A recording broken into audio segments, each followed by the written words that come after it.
रोज उठून आपल्या प्रत्येकावर संशय घेत चाललाय? संशय नाही, मी आरोप करतोय तुमच्यावर, तुम्ही गुन्हेगार आहात म्हणून। भाऊजी, बाहेर लय मोठा राडा झालाय। सुमित्रा किल्लेदारांनी हे सगळं स्वतः बघितलंय आणि त्यांनी तशी साक्षही दिलेली आहे। एवढं कारण पुरेसं आहे यांना अटक करण्याकरता। दादा, दादा, बाबा, दादा काय झालं? नक्की काय झालं नरसिंहाला?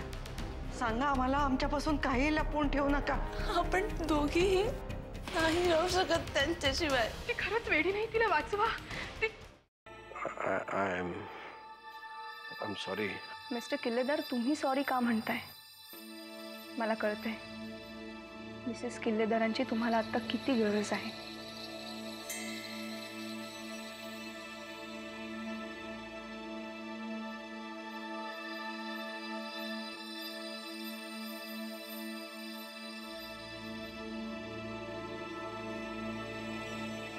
कसं वाटतंय आता? बाबा, पुन्हा जर आम्हाला न सांगता असे कोमात गेलात ना, तर आय विल पनिश यू। या वेळेला सुद्धा डॉक्टर अनन्या जाऊन आल्या मदतीला। तुमचे आमच्यावरचे उपकार वाढत चाललेत डॉक्टर। तुम्ही ह्याकडे उपकार म्हणून पाहणार असलात तर आत्ताच्या आत्ता माझी फी द्या आणि मला मोकळं करा। Sorry, sorry once again. Once again? या आधी कशा करता सॉरी म्हणाला होता? मी सांगते, मगाशी जेव्हा मी आत आले तेव्हा हे झोपले होते। नाडी तपासायला मी त्यांचा हात हातात घेतला तेव्हा त्यांनी डोळे न उघडता मिसेस किल्लेदार समजून माझा हात धरला आणि माझ्याशी गप्पा मारायला लागले।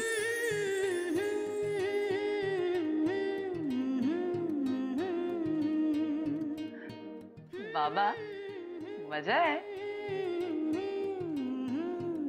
नाही म्हणजे खरंच चुकून हात पकडला की? अमृता, सॉरी।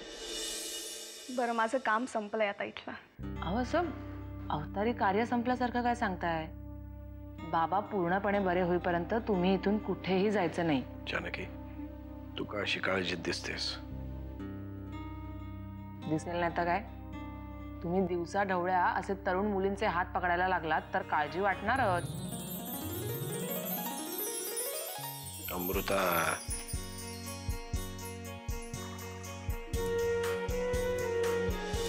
तुमचं काय चाललंय काहीच कळत नाहीये मला। नक्की कोणत्या प्रेमापोटी तुम्ही या घरात थांबलाय? हे घर म्हणजे ना एक दलदल झाली। जितकं थांबण्याचा प्रयत्न करू तितकं फसत चाललोय। अरे वा, नवीन नवीन शब्द कळायला लागलेले आहेत तुला। दलदल, प्रेम।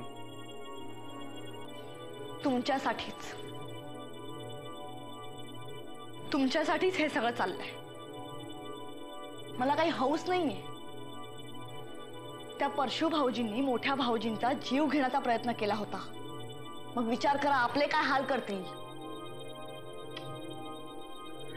प्रत्येक गोष्टीत डायरेक्ट टोक गाठायचं ना? आधेमध्ये काही नाहीच, सुवर्ण मध्ये असं काही नाहीच।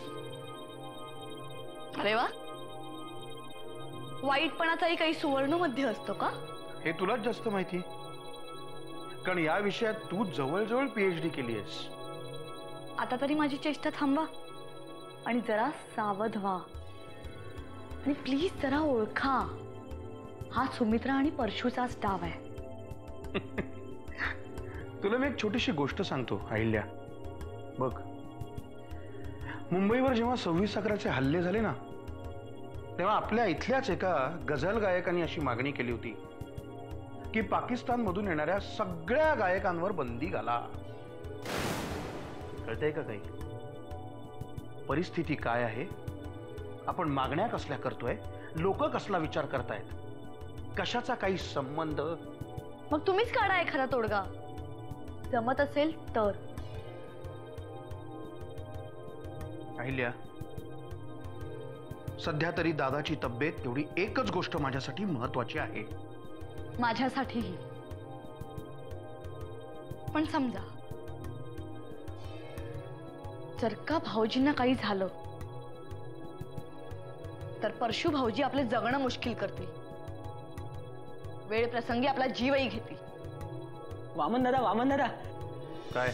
मोठे साहेब शुद्धीवर आलेत.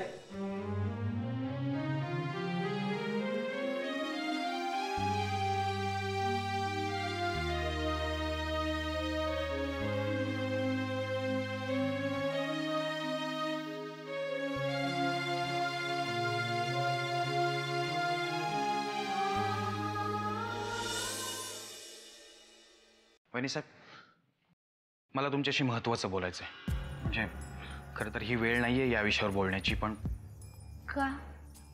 काय झालं? तुम्ही जर माझ्याबरोबर सुमित्रा वहिनींकडे आलात तर फार बरं होईल. मला माहिती नाही त्यांची तब्येत कशी आहे, पण मला जे काही बोलायचं आहे ते फार महत्त्वाचं आहे. नाही, तिची तब्येत अजून बरी नाहीच आहे, पण म्हणजे त्या रात्री नक्की त्यांनी काय पाहिलं? कारण हे जे काही सुरू आहे ते त्या मोराजकरांशी काय बोलल्या त्यामुळे सुरू आहे. पण तुम्हाला तिच्याशी काय बोलायचंय? हेच की त्या नक्की काय बोलल्या मोराजकरांशी, ज्यामुळे हे सगळं रामायण सुरू आहे. दुसरा कुठला इन्स्पेक्टर असता तर त्याला मी बोलतं केलं असतं, पण हा ऑफिसर कोणालाच बदत नाहीये. सुमिताई या विषयावर बोलणं टाळतीये. म्हणूनच तुम्ही माझ्याबरोबर या तिकडे, त्या तुमच्याशी नक्की बोलतील. पण मला एक कळत नाहीये, सुमिताईशी बोलून काय फायदा? वहिनी साहेब, उद्या कमिशनर साहेब प्रेस समोर स्टेटमेंट देणार आहेत या विषयावर, त्यामुळे त्यांच्याशी बोललंच पाहिजे आपल्याला. पण तुम्ही तिच्याशी काही बोलू नका. चालेल, पण तुम्ही त्यांना बोलतं करा. आज त्यांनी बोलणं फार महत्वाचं आहे.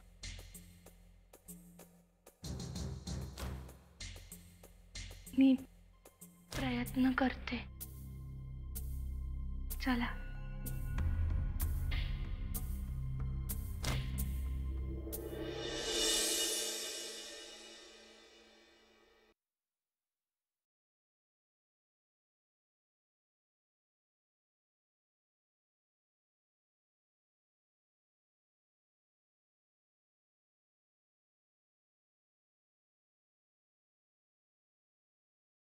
सुमिताई,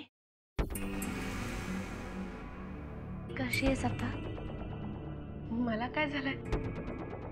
मी अगदी ठणठणीत आहे. काल रात्री काय झालं होतं कोणाच ठाऊक मला. थोडीशी वेड्यासारखी वागले का ग मी? नाही नाही, काहीतरी काय. कालची गोष्ट होती ना, ती विसरून जायची. ते डोक्यात नाही धरून ठेवायचं, आपण सोडून द्यायचं. यापुढे तू जसं सांगशील ना तशीच वागेन मी, आणि चिवलाई तुझ्याच तालमीत सोडणार आहे. तू काळजीच करू नको त्याची. झाशीची राणीच बनवते बघ तिला. खरंच तिला तुझ्यासारखीच बनव. माझ्यासारखी रडूबाई नाही बनवायची तिला, तुझ्यासारखीच बनवायची. म्हटलं ना, तू काळजीच करू नको. उद्यापासून तालमीला सुरुवात करू. पण त्याआधी मला तुला काहीतरी विचारायचं आहे. विचार ना. आज कुठल्याही प्रश्नाचं उत्तर देईन मी तुला. सुमिताई, त्या रात्री तू नक्की काय पाहिलं होतंस? आणि पोलिसांना काय सांगितलंस? गप्प नको बसू सुमिताई. तुझ्या बोलण्यावर, तू जे काही सांगितलंयस त्याच्यावर या घरातलं वातावरण अवलंबून आहे. जानकी, मला त्या विषयाचा त्रास होतो. सुमिताई, त्रास तर सगळ्यांनाच होतोय ना. आणि आणि तू जर सांगितलेलं खरं असेल तर सुमिताई, तू खरंच परशुदादांना यांच्यावर गोळी झाडताना पाहिलंस का?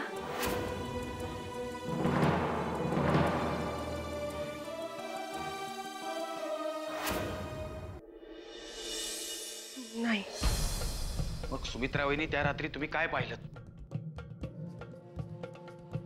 बोला सुमित्रा वहिनी बोला. त्या रात्री जीव सतत रडत होती, त्यामुळे मी अर्धवट झोपेत होते. काहीतरी झालं आणि मला अचानक जाग आली,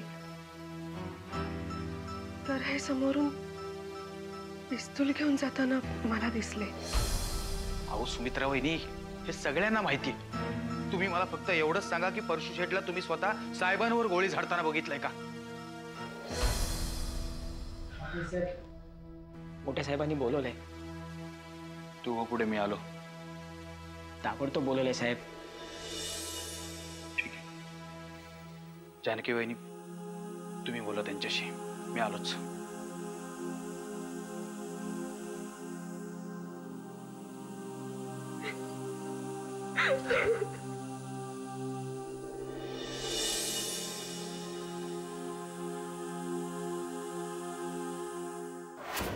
मला गोळी लागल्यावर जितक्या यातना झाल्या नव्हत्या तितक्या या प्रकरणानंतर झाल्यात. साहेब, मी सुमित्रा वहिनींशी बोललो, म्हणजे जानकी वहिनीच बोलल्या, पण त्यावेळेला मी तिथे उभा होतो. कधी?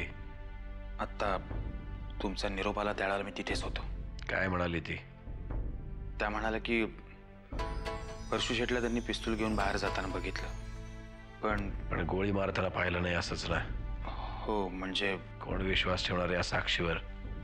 पण साहेब, याच साक्षीवर विश्वास ठेवून कमिशनर साहेब दुपारी प्रेस कॉन्फरन्स घेणार आहेत. फोन लावा त्यांना, मला बोललं पाहिजे त्यांच्याशी. साहेब, काही छोटा मोठा निरोप असेल तर मी बोलतो, तुम्ही का त्रास करून घेताय? तुमच्या लेवलवर मिटणारं प्रकरण नाहीये वागणेस. मलाच बोललं पाहिजे. आणि तुम्ही परशुच्या जामिनाची व्यवस्था करा. साहेब, पण सांगितलं तेवढं करा. आणि फोन लावून देता ना? हो.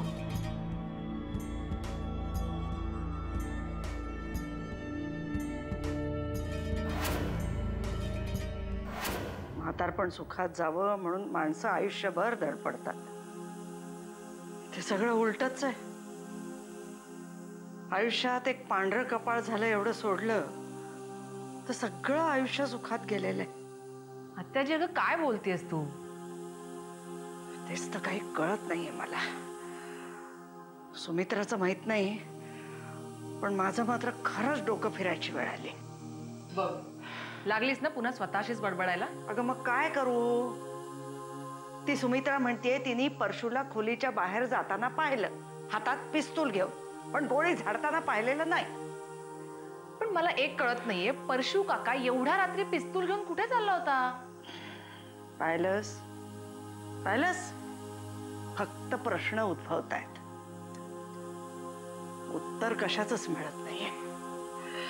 असं का वाटतंय तुला? तुला माझ्यापेक्षा काही वेगळं वाटतंय का? ती सुमित्रा इतकी चित्र विचित्र बडबड करतेय, त्यातलं खरं काय खोटं काय काही कळत नाहीये. आत्याबाई, हाच तर नवरा बायकोंचा डाव आहे. वेडेपणाचं नाटक करून आपल्या सगळ्यांना वेडं करण्याचं कपटी कारस्थान आहे त्यांचं. अहिल्या, आधीच माझं डोकं फिरलेलं आहे, त्यात आता तू येऊन म्हणजे. माझा तिरस्कार करण्यापेक्षा मी काय सांगते ते एकदा नीट ऐका. अहिल्या काकू, अमृता, आपण लहान आहोत का नाही? मग दोन मोठी माणसं बोलत असताना लहानांनी मध्ये मध्ये बोलू नये. अहिल्या, मला तुझं ऐकण्यात काहीही रस नाहीये. तरीही ऐकावंच लागेल आत्याबाई, कारण खरंच ते दोघं मिळून आपल्याला वेडं बनवतायत. त्या दोघांमध्ये कधीच भांडणं नव्हती. म्हणजे सुमित्रा गंमत म्हणून अशी वागतेय? हो, कारण नवऱ्याच्याच सांगण्यावरून तिने माझ्या खोलीत येऊन कागदपत्र चोरली होती ना. आणि एकमेकात भांडण असणारे नवरा बायको असं एकमेकांच्या सांगण्यावरून चोऱ्या करतात का कधी? काकू प्लीज. आता गप्प बसायचं काय घेशील तू? तुम्ही ना मलाच गप्प करा आणि जो भाऊजींना मारण्याचा प्रयत्न करतोय ना त्याला डोक्यावर घेऊन नाचा. अहिल्या तुझा ग बघू बघू आपण काय करायचं ते. पण अहिल्या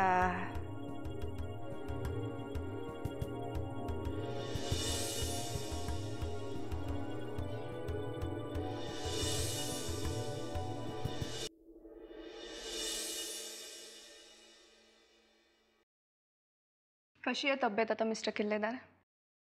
खूपच बरी आहे. उद्या दिल्लीला जायच्या आधी मी एकदा भेटून जाईन तुम्हाला. खूप ऋण आहेत तुमचे आमच्यावर डॉक्टर.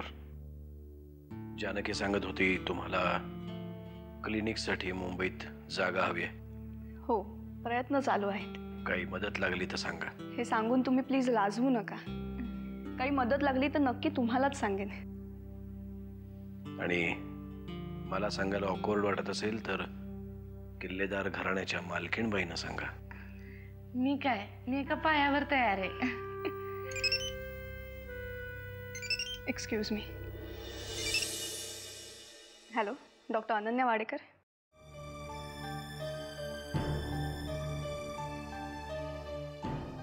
मी तुला किती वेळा सांगितलंय मला फोन करू नकोस. हा नंबर दिला कोणी तुला? अरे उलटे मलाच काय प्रश्न विचारतोस? गो टू हेल.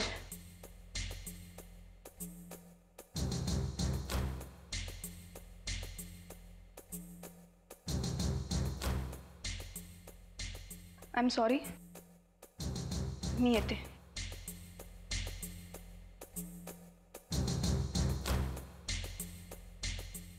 जा, त्यांना सोडून ये. हो, पण आता दामू काका येतील सूप घेऊन, ते नक्की प्या. हां, आणि मी आता येते. तुम्ही त्याला घेऊन त्या सायकोटिककडे जायचंय ना? सायकियाट्रिस्ट म्हणायचंय का तुला? तेच ते. आता शाळा घेऊ नका, तेवढा वेळ नाहीये, नाहीतर ती मीटिंगची वेळ टळून जाईल. अपॉइंटमेंट म्हणतात त्याला. जाऊ दे, प्रयत्न करू नकोस. तुला तो शब्द येईपर्यंत अनन्यजी पोचतील दिल्लीला. ये.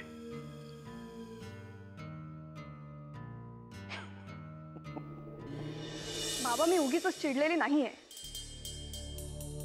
मला हेच तर कळत नाही, त्याला माझा नंबर मिळाला कुठून? त्याचा आवाज ऐकला तरी त्रास होतो मला. आय एम फेड अप बाबा. आता मी पुन्हा नंबर नाही बदलणार. I will see how to deal with that dog. मी काय एवढी दूधखुळी नाहीये. खूप झाला हा त्रास बाबा. हे कुठेतरी थांबायलाच हवंय. मला माहितीये ती मी केलेली चूक होती, पण म्हणून आयुष्यभर का भोगू मी हे? ओके, या, ही इज फाईन. शुद्धीवर आलेत आता. ठीक आहे, उद्या येते मी दिल्लीला. आल्यावर बोलू. बाय.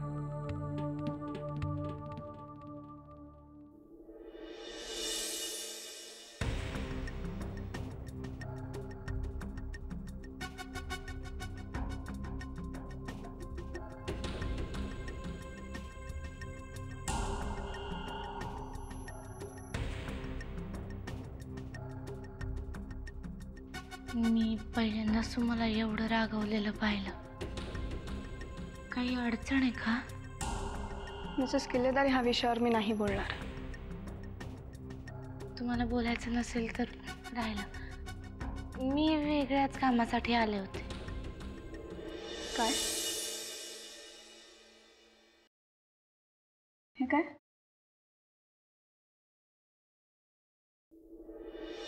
चेक? मिसेस किल्लेदार, तुम्हाला माहिती आहे हा चेक मी नाही घेणार.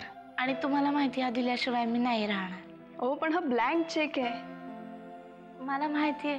आणि मी कुठलीही अमाऊंट टाकली तर? टाका की. तुमच्यासाठी कितीही केलं ना तरी ते कमीच पडेल. तुम्ही यांना वाचवलात आणि आपल्या कुंकवापेक्षा कुठली रक्कम मोठी असू शकते का? पण ज्या कुंकवासाठी आपण हे सगळं करतो तोही तसाच असायला हवा ना. म्हणजे काही नाही, तुम्ही आणि मी आपल्यात खूप अंतर आहे. एकमेकांशी बोललो तर हे अंतर कमी होईल. काही विषय असे असतात की जे बोलून किंवा विचार करून नाही सुटत. जाऊ दे, येते मी. आणि हा चेक माझ्याकडेच राहील, पण तो कधीही कॅश होणार नाही. येते.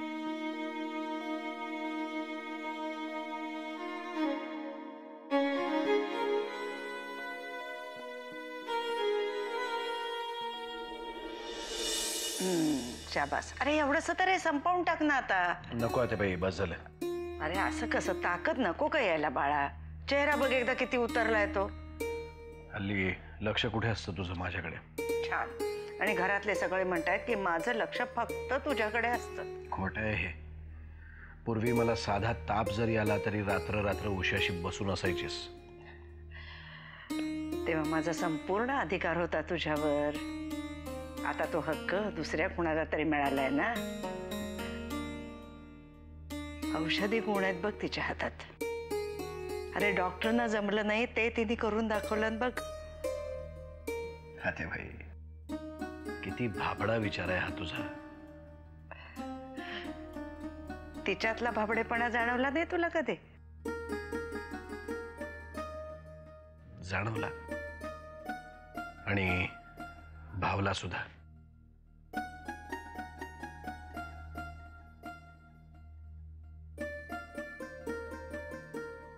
अरे हो बाबा, पण त्या परशूचं काय करायचंय? मी वाकणीसनं सांगितलंय त्याला जामिनावर सोडवून आणा म्हणून. पण मला वाटतं नरसिंहा, या बाबतीत सगळ्यात आधी मला फक्त एकच गोष्ट करायची आहे बाई. त्याच्या विरुद्ध पुरावे गोळा होण्याच्या आत एकदा त्याच्याशी बोलायचंय मला. तुला काय वाटतं ते समजू शकते मी. हा विषय मला चव्हाट्यावर येऊ द्यायचा नाही आतेबाई. आणि जर परशु दोषी असलाच तर त्याला शिक्षा मी देईन. पण पोलीस? मी कमिशनर साहेबांशी बोललोय. फार वरपर्यंत सूत्र हलवली आहेत. त्यांच्यावर खूप प्रेशर आणलंय. कारण किल्लेदारांच्या घरात भाऊच भावाचा वैरी झालाय. हे चित्र निदान जगासमोर तरी यायला नको. परमेश्वर करो आणि परशुचं हे सगळं खोटं निघो. पण तसंच झालं तर सुमित्रेचं काय? आणि तिने दिलेल्या कबुलीच्या बाबाचं काय?